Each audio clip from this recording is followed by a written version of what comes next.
Hello नमस्कार दोस्तों। बात है दिसंबर 8 2021 की, जब भारत के पहले chief of defence staff CDS general Bipin Rawat बुधवार को तमिलनाडु के कुन्नूर शहर में हेलीकॉप्टर क्रैश में उनका और उनकी पत्नी समेत अन्य 12 लोगों का निधन हो गया। तब उनकी उम्र करीब 63 साल की थी। करीब 2 साल से भारत सरकार ने सीडीएस पद पर किसी को नियुक्त नहीं किया है। हालांकि ऐसे खबर सामने आ रही कि इंडिया न्यू सीडीएस घोषित किया है। आखिर क्या है सीडीएस, कब हुई इस पद की निर्मित, कौन है नए सीडीएस, क्या है उनका नाम, आइए जानते हैं। वीडियो की ओर बढ़ने से पहले हमारे चैनल पर नए हो तो चैनल को सब्सक्राइब और बेल आइकन को प्रेस करना ना भूलिए। चलिए दोस्तों, तो बढ़ते हैं वीडियो की ओर। Bharat chief defence of staff CDS पद का पहली बार विचार लॉर्ड माउंटबेटन द्वारा लाया गया था।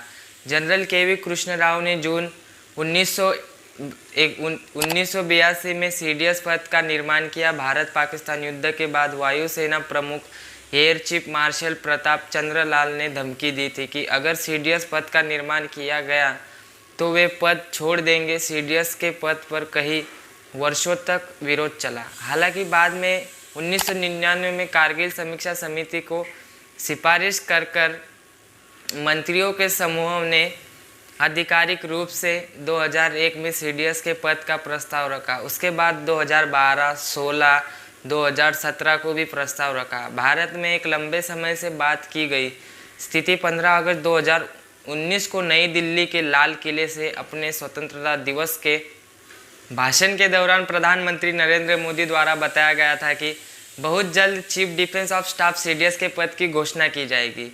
24 दिसंबर को सुरक्षा मामलों की मंत्रिमंडल समिति ने औपचारिक रूप से पद का निर्माण किया। एक 4 सितारा को ही 4 स्टार रैंक भी कहा जाता है। एक त्रिसेवा प्रमुख का पद स्थापित किया गया। रक्षा बलों का नेतृत्व करने के साथ साथ सेना प्रमुख की भी भूमिका निभाएंगे। त्रिसेवा पद कौन से? नंबर 1 पे थल सेना, नंबर 2 है वायुसेना, नंबर 3 पे है नौसेना। साल 31 दिसंबर 2019 को जनरल बिपिन रावत को देश के पहले सीडीएस की जिम्मेदारी दी गई थी। सीडीएस का पद दिए जाने से पहले वह थल सेना के 27वें अध्यक्ष थे। सितंबर 2016 को उन्हें सेना का उप प्रमुख बनाया गया था। उन्होंने तीनों सेनाओं की क्षमताएं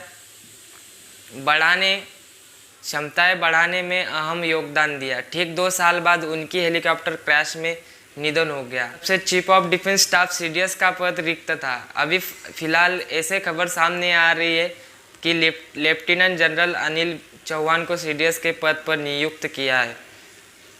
अनिल चौहान का जन्म 18 मई 1961 को उत्तराखंड के पौड़ी गढ़वाल जिले में हुआ। कोलकाता के फोर्ट विलियम में केंद्रीय विद्यालय ने अपनी स्कूली शिक्षा पूरी करने के बाद राष्ट्रीय रक्षा अकादमी खड़गवासला एनडीए ज्वाइन किया। उसके बाद भारतीय सेना अकादमी IAM में देहरादून में दाखिला लिया।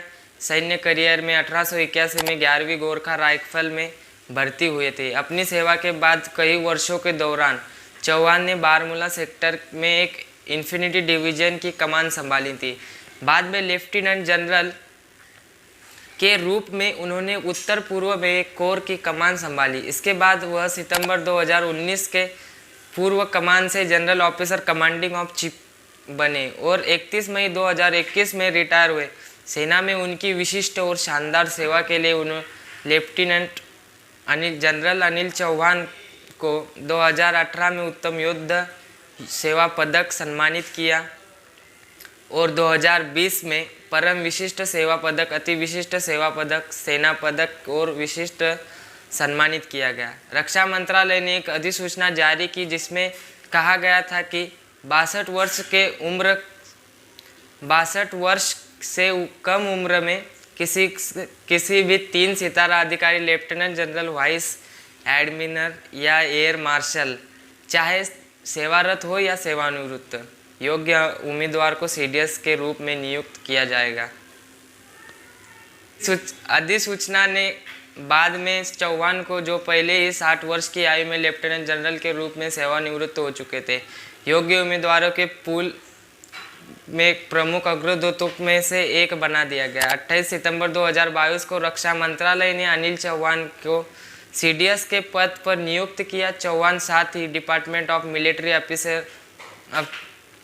अफसर के सचिव भी रहेंगे। सीडीएस ऑफिसर बनने से पहले वो एक general officer commanding in chief थे।